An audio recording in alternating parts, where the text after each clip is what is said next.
have a glass of Lipton iced tea. Lipton Tea, the brisk tea, and Lipton Soups, those delicious money-saving soups, present author Godfrey's Talent Scouts.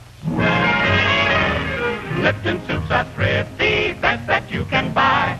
Always save you lots of M-O-N-E-Y. Lipton tea's the brisk tea, drink it every day. Now here comes author Godfrey, the talent's on its way. And now, here's that man himself, down on the farm in Virginia, author Godfrey.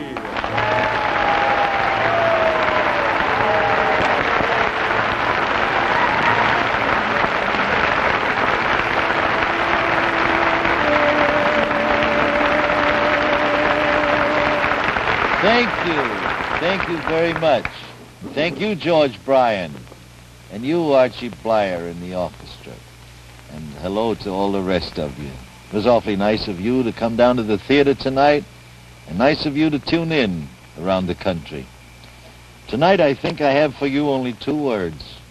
Brrr. Boy, oh boy, is it cold down here in Virginia. B-R-R-R-R. It get down to about 63 down here this afternoon. And believe me, that's cold when you've not been used to it. And the rain has just been coming on and going off and coming on. And we're sitting here outdoors asking, good Lord, please hold it off for 30 more minutes, because we never could get the lights inside and we'd be in a terrible shape. Please, let's do this one here. Okay, next week we'll have it ready so we can go in if we have to.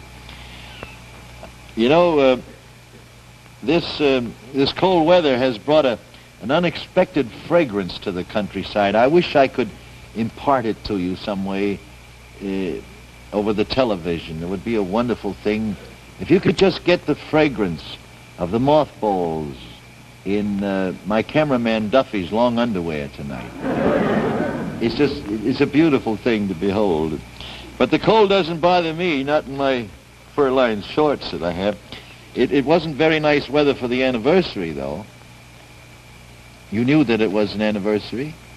Oh, yes, this was the 461st anniversary of the day that Columbus sailed for America. 461 years ago. And I, in honor of the occasion, have written a poem.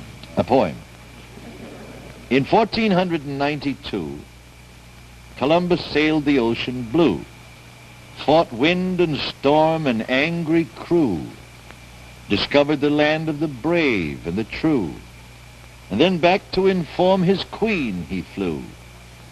You know what she said? So what else is new? So this is the Lipton. That's so silly, huh? This is the Lipton show, sponsored by Lipton Tea, Lipton Soups, and Frosty, among the many good things that Lipton makes. And I think it would be a very good thing if we would meet our first talent scout, who, according to my notes, is a Mr. Ira Josson. Hello there, Mr. Josson. How are you tonight? Fine, Arthur. Well, let's get ourselves straightened out in the screen. That's a boy. Well, you're a nice-looking young fella. How old are you? 25. 25. And what do you do for a living? I work in a theater ticket office, Mackey's ticket office. Mackey's theater ticket office? That's right, Arthur. You can get tickets for shows for us, can you? Yes, sir. Well, do you know my friend Georgie Solitaire? Yes, I do. Do you? Mm-hmm. You see him, give him my love, will you? I sure He's one will. grand guy. You know, he has a reputation of being able to get tickets for anything, any occasion, any time.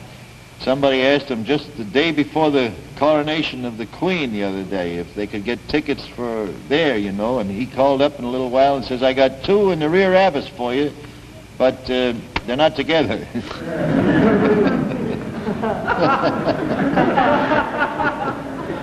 Archie Blyer, you know, he knows a lot of people in the theater business. He says he's going to get me 2 tickets to South Pacific now, any day. But tell me, you folks will have to be a little faster. There isn't that much time. Ira, are you married? No, I'm not, Arthur. Not married, huh? Well, no use discussing your children.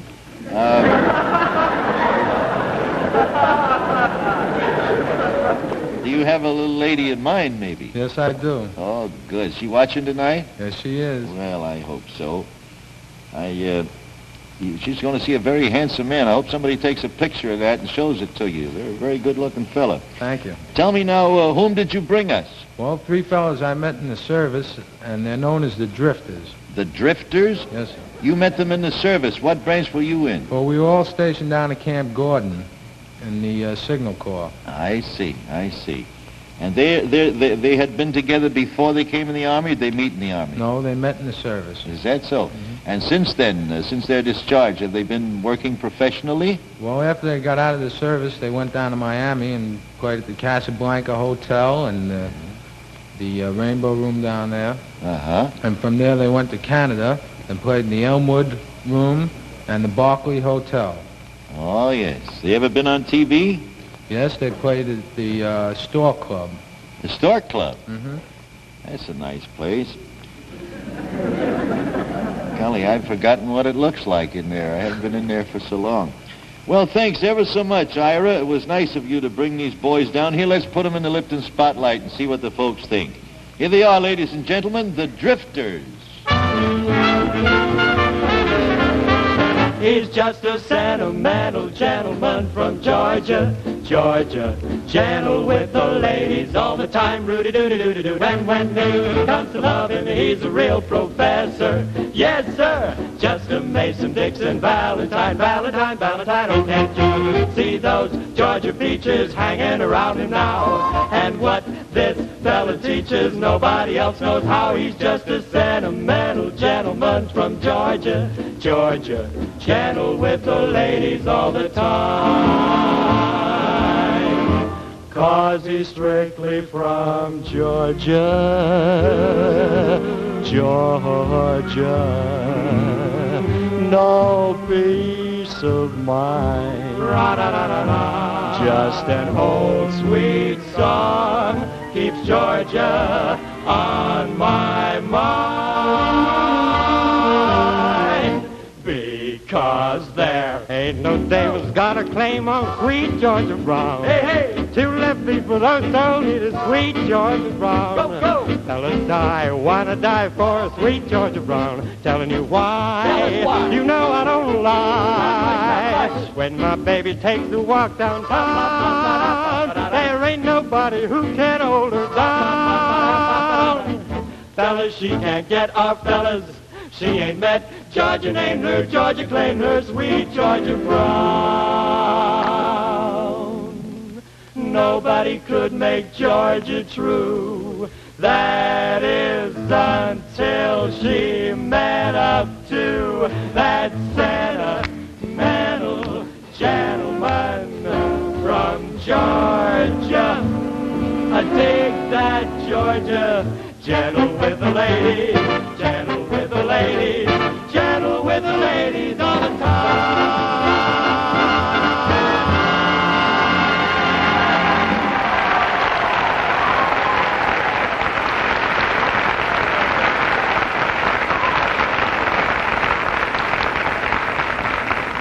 Well, they were 3 kind of nice-looking fellas, weren't they?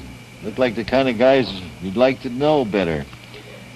I've been getting complaints from the director. He says there's too much of the top of my head showing. What's the matter here? He says I get too much top. Oh, yeah, also, I notice in the speaker here, I have a monitor here, too, where I can watch what's going on.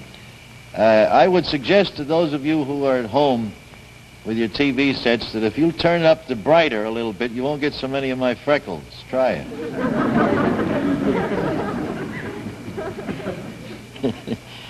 Well, they got a commercial here that the agency sent to me. They want me to talk about iced tea.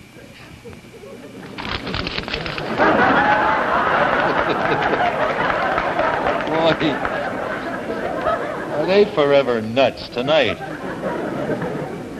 No, I'm not going to talk about iced tea. I'm going to have a cup of hot tea. You know the easiest and the quickest way to make it? Just get yourself a cup and a tea bag. That's all you have to have. Just a cup and a Lipton tea bag. And they come in the box, and you notice they're very, very simple to take apart. It's just a flip of it. Very simple. Very simple. Very simple. I got one. Very simple to take apart. You put the tea bag in the cup, and fill it up with hot water. Brother, that water's hot too. It's boiling. That's the whole secret of making a good cup of tea, my friends, is to have the doggone water boiling when you pour it over the tea. Don't use lukewarm water. Actually, to make that right, I should have poured the water in the cup first and made the cup hot so that the water would be really boiling and not lose any of its temperature at first, you see? And then let's let it dunk there for a while. There must be some place I can put this. Oh, yes. Now, look, before I forget it, I forgot this last week. I meant to show you this. I think it's this week's issue of Look magazine. What week is this? The current issue of Look magazine. They got a big story in there about the Talent Scouts winners, or rather the kids on the Talent Scouts show who didn't win but won somewhere else. The audience at the night during the night that they appeared here didn't pick them as number one, but they went on from here and really reached great heights. For instance, here's Mary McCarthy, remember her, and Denise Lohr, and what's this gal's name here? Edith Adams, Russell Knipe. Maybe you remember some of them. They were here with us. There's a story called They Lost, but They Won, off this show. And it's in the Look magazine that's going on now. And I also wanted to call your attention to the fact that Collier's, one of my very favorite magazines, is now a bi-weekly magazine. Maybe you didn't know that. It used to be a weekly. Now it's every 2 weeks. And I thought you might like to know. It's quite a magazine. I love it. It's one of my favorites. I have a letter from a lady who signs herself Chrysalia in Beacon, New York. She says, I'm an old maid, 53. I know my men and I know my tea. Just give me Lipton's, a cozy chair. This is one of the nice things about being outdoors. You just throw the tea bag on the grass. It's good for it. I know my men and I know my tea. Just give me Lipton's, a cozy chair, and the men can all go, you know where. She says, P.S., I like your program and you're okay too for a man.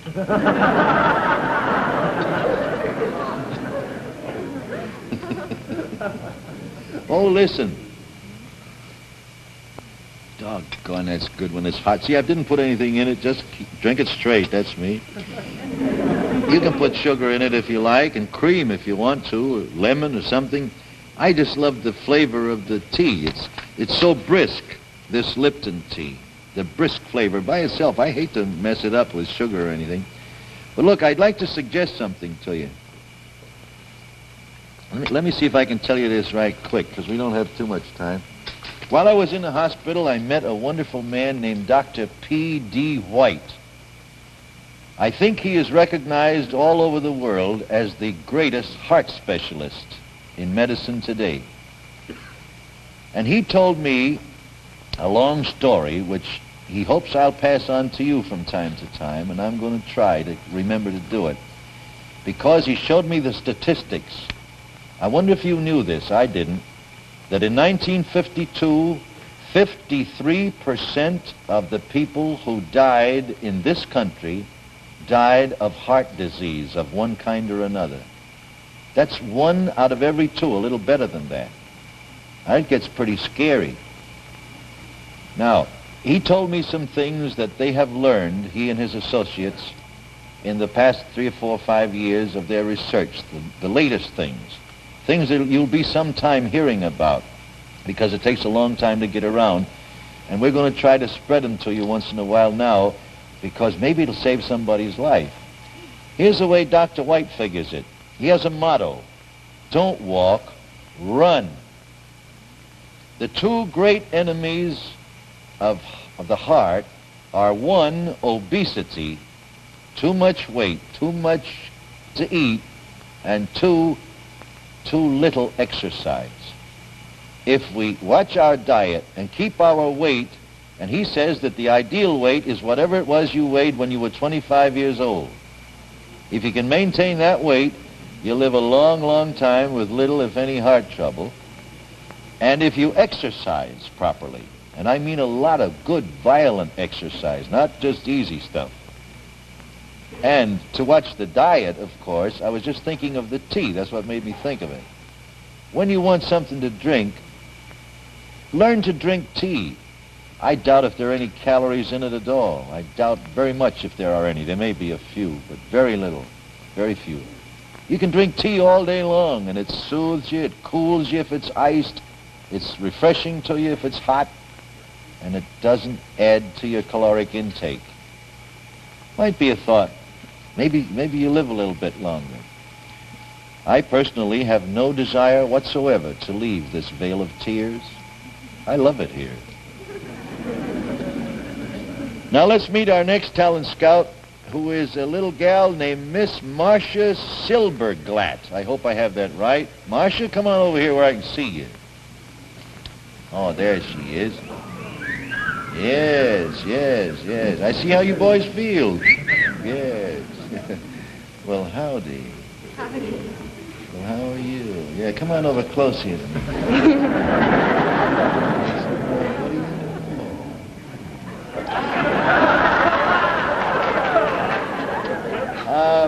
Marcia, how old are you, dear? I'm 19. 19. Do you go to school? Yes, I go to college. Where? At Barnard. Barnard? Yes. Well, good for you. What are you going to major in? Psychology. Psychology? Yes. Can you see me? Yes. Let Can me I see it. you? Yes. Can you see me now? Can you see me on the screen? Yes. Have you gotten any of the principles of psychology yet? You don't get any message, huh?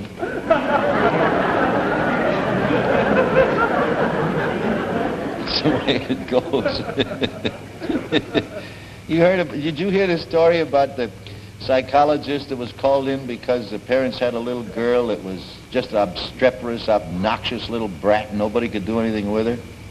And he came in and she saw him and kicked and fell on the floor and went into tantrums and screamed and hollered. And he went over and picked her up and whispered something in her ear, and she quieted right down and sat on his lap and talked with him, and everything was fine. And as he was about to leave, the parents whispered to him, "Please tell us, what was it you said that was the most wonderful thing?" He said, "Why, it was simple. I just said, 'Shut up, you little brat, or I'll break your neck.'"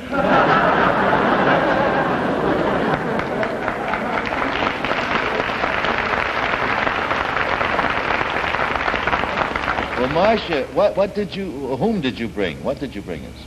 I brought Augustin Anyevas. Honey, I can hardly hear you. Will you speak up a little? I brought Augustin Anyevas. He's a pianist, and he's quite wonderful. Give me his last name again, dear. Anyevas. Anyevas? Yes. I never heard of him.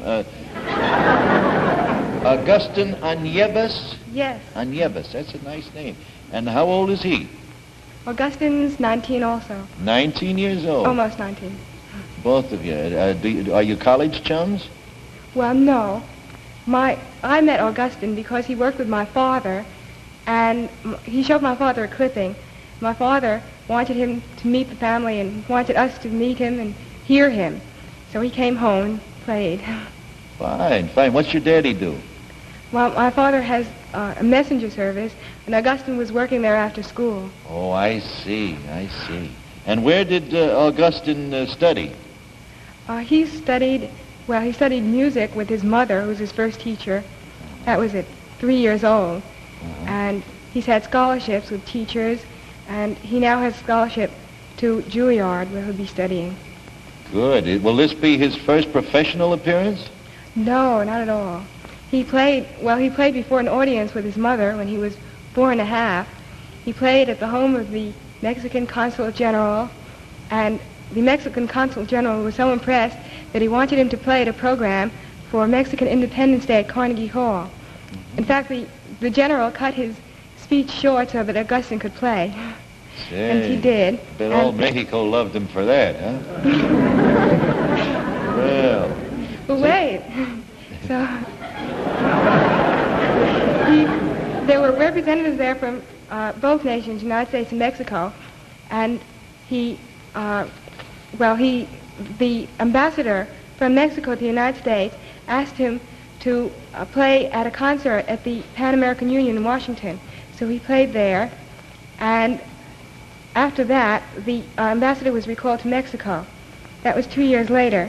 So Augustine came to Mexico because he requested it, and toured Mexico. And then when he was 12, he toured Central America, South America, and the West Indies. Gee. And after that... Now, how old is he now? He's 18 and a half. No, I mean, how old is he now as we leave South America? Now You're a sweet gal, you know it? And you sure do look so sweet and lovely on that television screen. Thanks ever so much, honey. We'll put him right out here in the spotlight where everybody can hear him. Thanks to you, Marcia. He's going to play... Beg pardon? He's going to play... Well, he played at the Palace of Fine Arts. He was the only child to play there. And I've got to get it in. He's going to play with the Philharmonic this year. Because he won a contest called Talent in Our Schools. That's all. All right. Now, that's all now, huh? Okay. All right, honey. We'll put him down at the piano now and see what he sounds like here. Augustine and Nieves.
A fine young lad. Now, we're going to have to start moving again. Golly whiz, the time is going. Let's get our next talent scout out here quickly, Miss Heidi Pieringa. Where is she? Yeah. Hello there, Miss Pieringa. How are you? Hello, Arthur. How are you? Well, I'll tell you how it is. It's good to see you back again. Well, thank you very much. Can you move over here a little bit closer? That's a girl. That's it. Yeah, that's very nice. You're a very pretty girl. What do you do for a living? Thank you. I'm a commercial photography model. By golly, you're well cast for that job. Thank you, sir. What kind of photography? Oh, I do Frigidaires and television sets and Remington electric shavers and cooking ranges. I don't do any fashion work. I do the odd things. You do the odd things, Yes. huh? You're the gal that, when you are photographed with a refrigerator, do you open the ice trays, or I'm usually you the one caress the hydrator, or what is it you do? I usually stand there holding the door open and Oh, I looking see. very delighted that I see this huge refrigerator in front of me. I often think that must give the engineer who designed the refrigerator a terrible complex, that they have to put a gorgeous gal like you in front of it to make people look at it. Oh, I don't think so. You sure are nice to look at. Tell me, whom did you bring us right quick? I brought Lorraine Walnick, and she has done a lot of opera work in Youngstown, Ohio, and Pittsburgh with the opera companies there. She has had club dates in Havana, Cuba, in Panama, and in Nassau, and she's done radio work here in New York and also in Pennsylvania and in Ohio, and she has done a lot of concerts. She's done concert work throughout Pennsylvania, throughout New York State, and also Ohio. All right. Wrong way. All right. Just come over here a minute.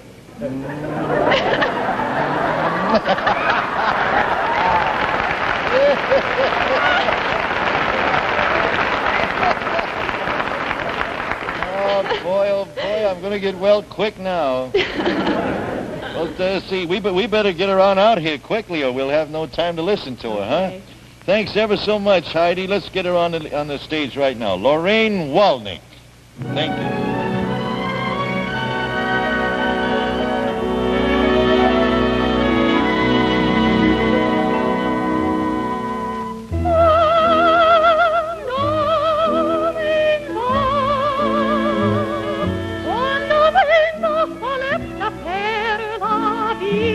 La gente sostenera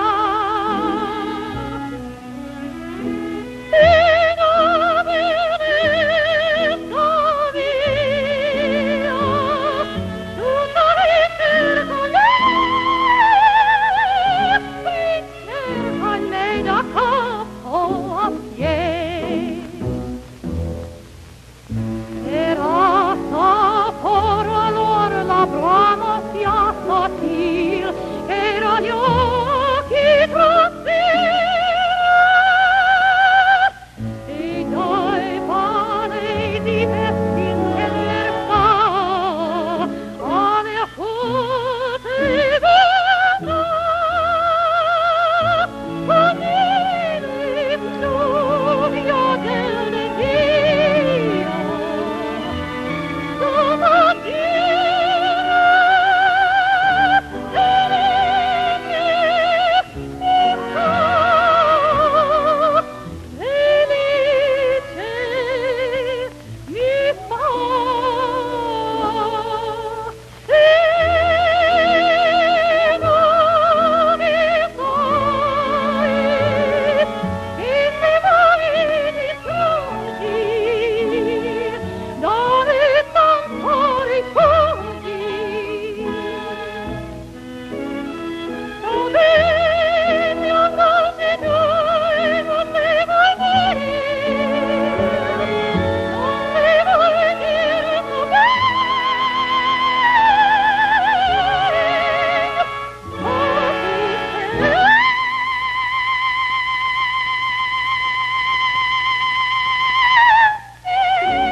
Well, hold it, folks.